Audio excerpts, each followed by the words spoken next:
ॐ नमः सिद्धेभ्यः।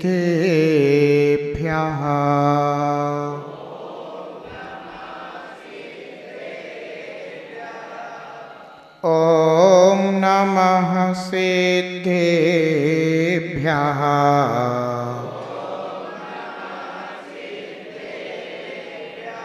ॐ नमः सिद्धेभ्यः।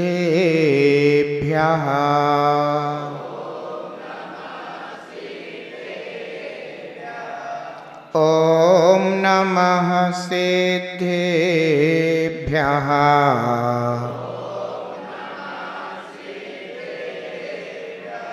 ॐ नमः सिद्धेभ्यः।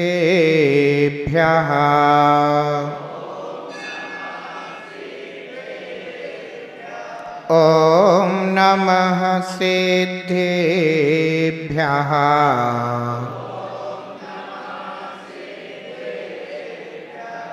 नमः श्री शांतिनाथाय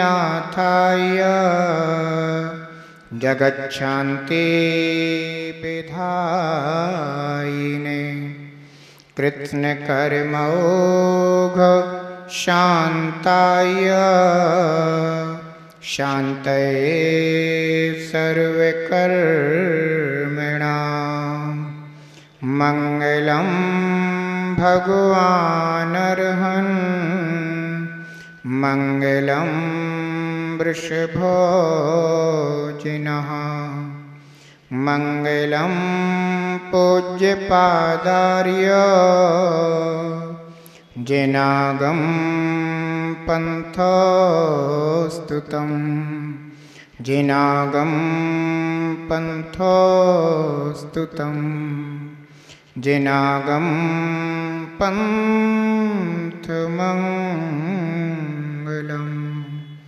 जय बोले 1008 श्री आदिनाथ भगवान की, 1008 श्री चंद्रप्रभ भगवान की, 1008 श्री सुमतिनाथ भगवान की, 1008 श्री शांतिनाथ भगवान की, 1008 श्री पार्श्वनाथ भगवान की, 1008 श्री महावीर भगवान की, परम पूजनीय आचार्य भगवान श्री पूज्यपाद स्वामी की, परम पूजनीय सूर्य गच्छाचार्य गुरुदेव श्री 108 वीराक्षागर जी महाराज की, अहिंसामयी विश्व धर्म की।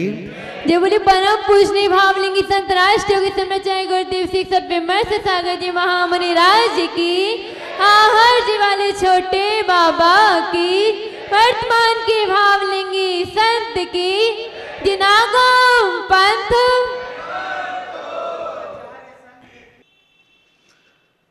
भवन में क्यों भटक रहा, चारों गति में अटक रहा। भवन में क्यों भटक रहा, चारों गति में अटक रहा।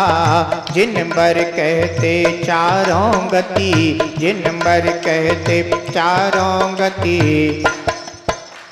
कर्म ही सबको पटक रहा। जिन बर कहते चारों गति, कर्म ही सबको पटक रहा। गतियों का रागी हो, गतियों का रागी, शुभ मति ना पाए रे। जीवन है पानी की बूंद, कब मिट जाए रे। जीवन है पानी की बूंद, कब मिट जाए रे।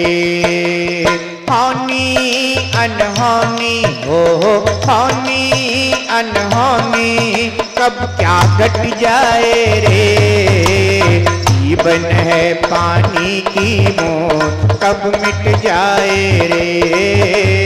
जीवन है पानी की बूंद, कब मिट जाए रे। जीवन है पानी की बूंद, कब मिट जाए रे।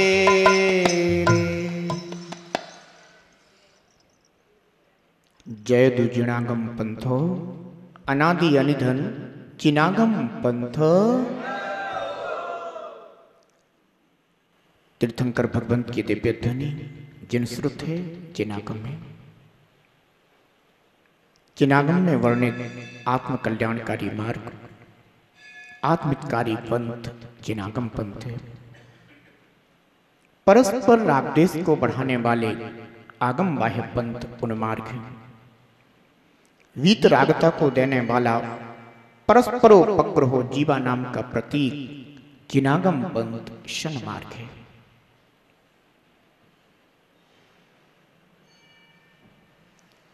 जिनेंद्र भगवान ने सभी जीवों के लिए सच्चे सुख शांति का मार्ग बताया, क्योंकि उन्होंने अपनी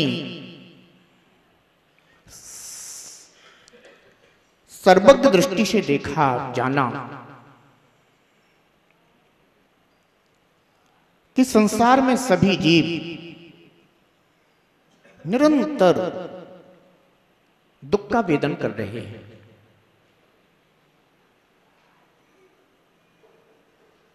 दुख से बचने का उपाय करना दुख का समाधान करना नहीं है। चारों गति में जीव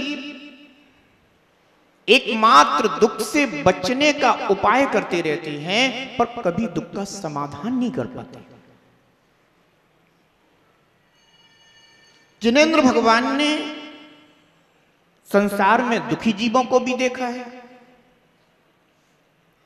दुख से बचने का उपाय करते हुए जीवों को देखा है, जाना है, और दुखों का समाधान वह भी सर्वज्ञ प्रभु जानते। पर संसारी जीव अल्पज्ञ है, अल्पज्ञानी। इसका तात्पर्य यह नहीं कि संसारी जीव के पास ज्ञान नहीं है।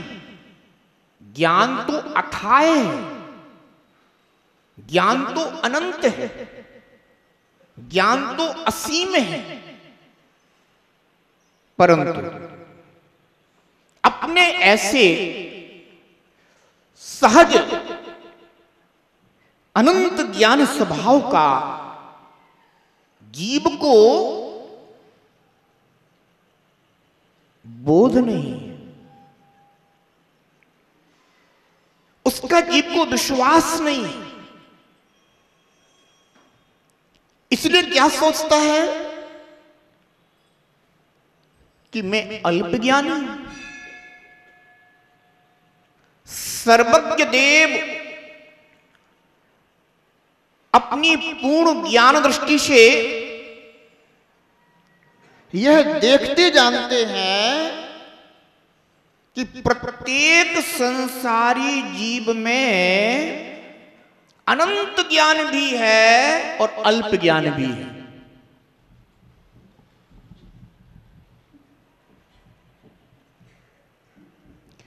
उन्होंने अनंत ज्ञान भी, जो कि सहज ज्ञान रूप से आत्मा में विद्यमान है, उसे भी देखा जाना है। वो वर्तमान में जो प्रकट हुआ अल्प ज्ञान है, उसे भी प्रभु ने देखा जाना है।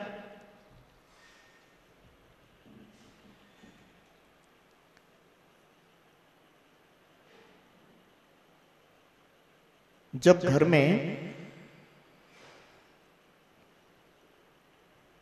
अपना बेटा होता है, साल 2 साल का होता है, तो उसको कितना ज्ञान होता है? बहुत थोड़ा। उसमें भी जितना आपने बताया उतना, या जितना उसने देखा उसको भी वह ग्रहण करता जाता है।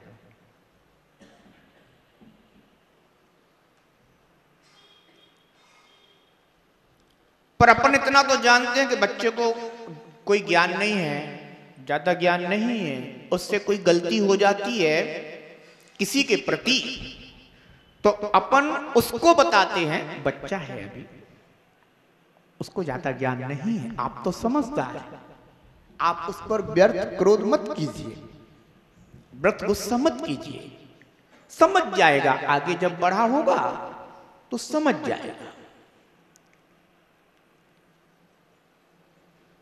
बच्चा अल्पज्ञानी है, पर अपन को पूरा विश्वास है कि हमारा बेटा आगे जब बड़ा होगा तो इसका भी ज्ञान बढ़ेगा।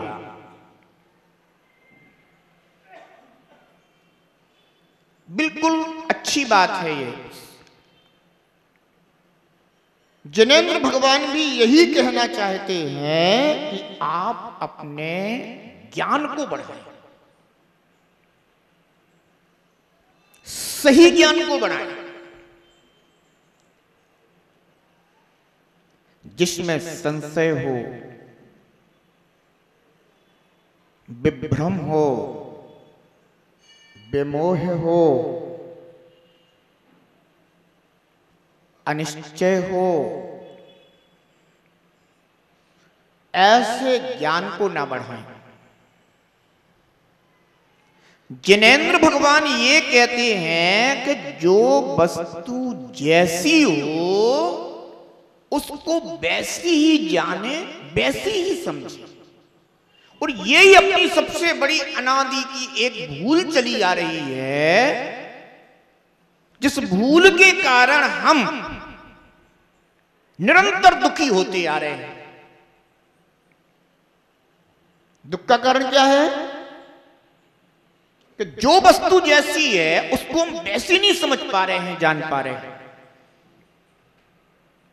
उसको अन्यथा समझ रहे हैं। और इस भूल के कारण ही हमारी आत्मा उन कर्मों का बंध कर रही है जिन कर्मों का फल हमें इन गतियों में जन्म मरण करते हुए भोगना पड़ रहा है। ये चारों गतियां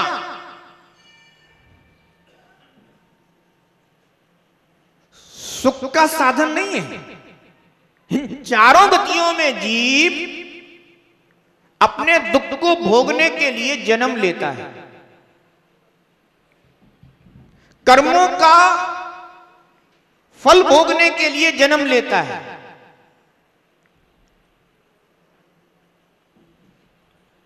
जैसे किसी अपराध किए हुए व्यक्ति के लिए कारागृह होते हैं। कारागृहों में जीव क्या सुखी होता है? कारागृह में जीव सुखी नहीं होता। कारागृह में तो जीव अपने कर्मों का फल भोगने के लिए मजबूर होता है। कभी कोई कारागृह में प्रसन्नता से जाता है क्या? नहीं जाता। कभी कभी हम लोग जरूर जाते हैं, पर कारागृह के लिए नहीं जाते।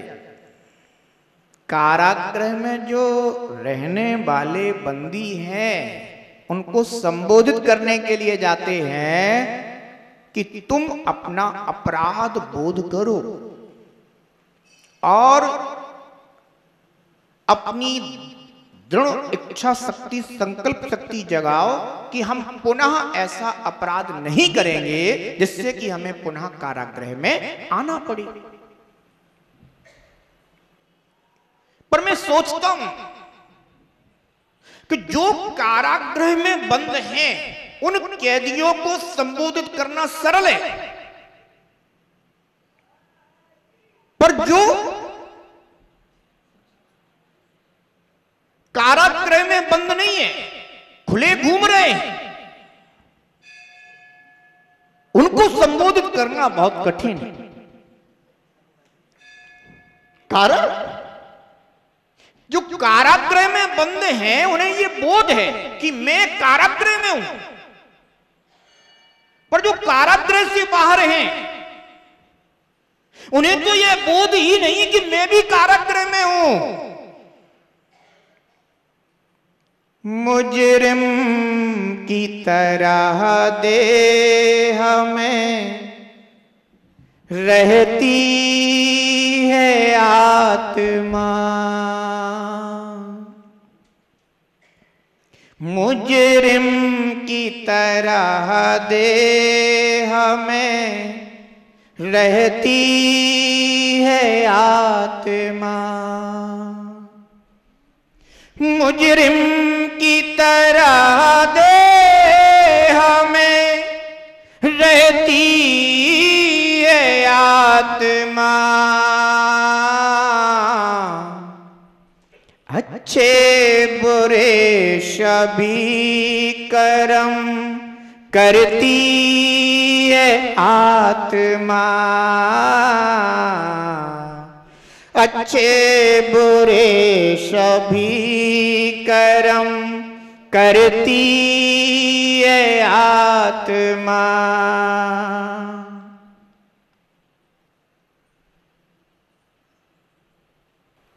मैं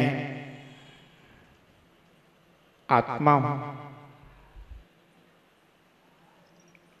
चारों गतियों में इस देह के कारागृह में बंद कर्मों का फल भोग रहा हूं। जब तक हमें अपने बंधन का बोध नहीं होगा तब तक हम सही पुरुषार्थ नहीं कर सकते। सबसे पहले जीव को अपने दुख का बोध होना चाहिए और फिर अपनी शक्ति का बोध होना चाहिए। दोनों चीजें बहुत जरूरी हैं, क्योंकि जब तक शक्तिहीन होगा तब तक बंधन का बोध होते हुए भी छूट नहीं सकता। इसलिए बंधन का बोध इसलिए जरूरी है कि मैं वर्तमान में हूं कहां, और फिर अपनी शक्ति का बोध होना चाहिए कि मैं अपनी शक्ति का अगर आश्रय करूंगा तो इस बंधन से मैं भी छूट सकता हूं, मुक्त हो सकता हूं। चारों गतियां बंधन है, और जिस जीव को चारों गतियां बंधन महसूस नहीं होती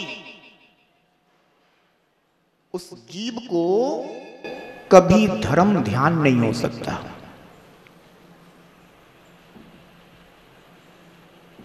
क्योंकि धर्म ध्यान किस लिए?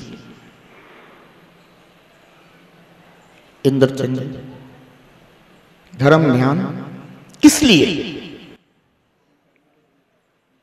मैं इन चारों गतियों से छूट सकूं, कर्मों से मुक्त हो सकूं, मुझे इन गतियों में जन्म मरण धारण नहीं करना।